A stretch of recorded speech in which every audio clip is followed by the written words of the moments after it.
So I got on a plane, read a book courtesy of my friend, and ended up in New York City. I first saw some dinosaurs with my dad because we are nerds and we try to pronounce things like this. I walked down some stairs and into a marine exhibit where there is this whale that you can't see now. I was actually mesmerized by this California gold that had seemed to follow me from home.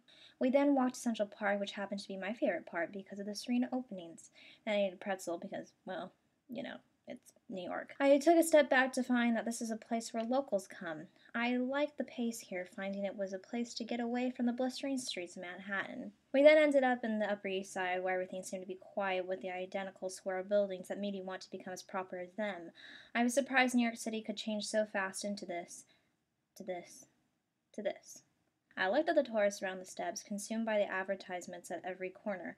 I thought to myself if they were in search of a local place or a double-decker bus. Then my dad and I acted like dorky tourists, so of course we had to do this. As I reached Rockefeller Center, I saw the buildings of stillness noise like the ones in Upper Manhattan. And then I saw NBC and wondered where my 30 Rock theme music was. Still, that did not make me forget how prestigious the city could be, and as I got into the hotel elevator, that shocked me every time my dad laughed at me. But our laughter made us realize that we didn't need the tourist places.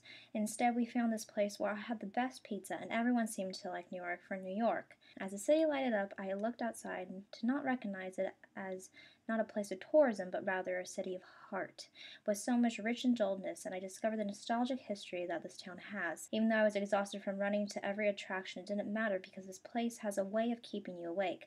I don't know why, it just does. And as I looked outside one last time, the lights had faded, but it seemed everything had not. Nothing could stop moving, which amazed me. New York City is a place where, as much as you move, you can't seem to escape the fast-paced history that it has to offer. It never ends. The city proves as much as the world travels. If you look, you can always discover that one person who keeps the heart of any city with them. As I got back on the plane writing like a doctor, I looked out to learn if I had not been flying home alone, I would have never realized the cloud-like mountains below me.